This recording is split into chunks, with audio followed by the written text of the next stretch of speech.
প্রিয় শ্রোতা বন্ধু, প্রভাত মননে স্বাগত জানাই। আশা রাখি তথা প্রার্থনা করছি যেন সকলেই খ্রিস্টের মণ্ডলীর সত্যতা জানতে ও শিখতে পারেন। আজকে দ্বিতীয় বিষয়টি দেখার চেষ্টা করি। মণ্ডলীর একত্রিত হওয়ার সময় সম্পর্কে বাইবেলে স্পষ্ট উল্লেখ নেই। প্রাচীন শিষ্যগণ প্রতিদিন একত্রিত হতেন আরাধনা করার জন্য, যেমন প্রেরিত তার 2 অধ্যায় 46 পদে লেখা আছে, আর তাহারা প্রতিদিন একচিত্তে ধর্মধামে নিবিষ্ট থাকিয়া এবং বাটিতে রুটি ভাঙিয়া উল্লাসে ও হৃদয় সরলতায় খাদ্য গ্রহণ করিত। তাহারা ঈশ্বরের প্রশংসা করিত এবং সমস্ত লোকের প্রীতির পাত্র হইল। কিন্তু পরবর্তী সময়ে বিশ্বাসীরা প্রভুর দিনে মানে সপ্তাহের প্রথম দিনে প্রভুর আরাধনা করার জন্য সমবেত হতেন। প্রেরিতের 20 অধ্যায় 7 পদ। আর সপ্তাহের প্রথম দিনে আমার রুটি ভাঙিবার জন্য একত্র হইলে পৌল পরদিন প্রস্থান করিতে উদ্যত ছিলেন বলিয়া শিষ্যদের কাছে কথা প্রসঙ্গ করিয়া মধ্যরাত্রি পর্যন্ত বক্তৃতা করিলেন।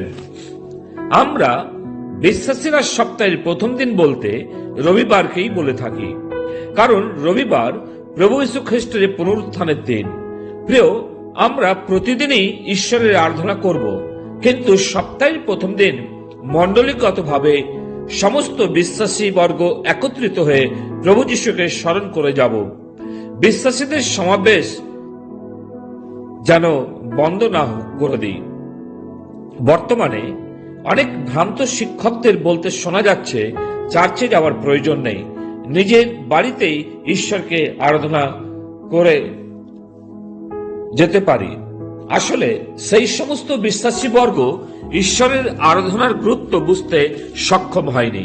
আমি কয়েকজন বাইবেল শিক্ষকদের জানি যারা কখনো অন্যান্য বিশ্বাসীদের সাথে চার্চে যান না, সহভাগিতা করেন না, কিন্তু তারা আবার ভালো লেখক, অনেক ভালো ভালো খ্রিস্টীয় পুস্তক লিখেছেন।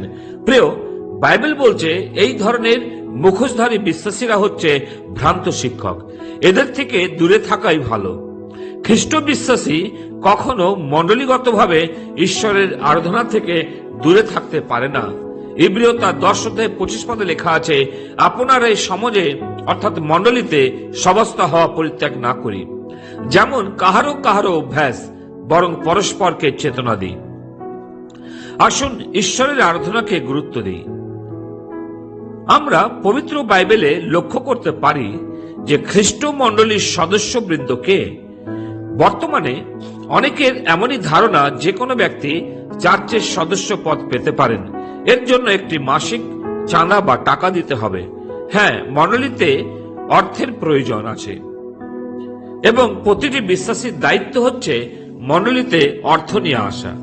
বাইবেল আধারিত স্থানীয় মণ্ডলী বা চার্চের সদস্যকে প্রথমত যারা প্রভু যীশু খ্রিস্টকে বিশ্বাসে গ্রহণ করে নতুন জন্ম প্রাপ্ত এবং পিতা, পুত্র ও পবিত্র আত্মার নামে জলে বাপ্তায়িত, তারাই স্থানীয় মণ্ডলীর সদস্য এবং অংশগ্রহণকারী।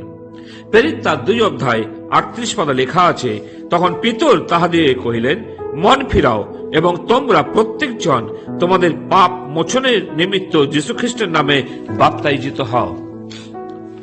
দ্বিতীয়ত, খ্রিস্টের জন্য কার্য করা ও সাক্ষ্য দেওয়ার সীমানা আমরা লক্ষ্য করতে পারি। প্রথমত জেরুসালেমটাকেই বলা হয় হোম টাউন, যেখানে আমি বা আপনি বসবাস করছি। প্রেরিতের 1 অধ্যায় প্রথম 6 পদ পড়লে বুঝতে পারবেন। আমরা 4 পদটি পড়ি, লেখা আছে যে তোমরা জেরুসালেম থেকে প্রস্থান করিও না।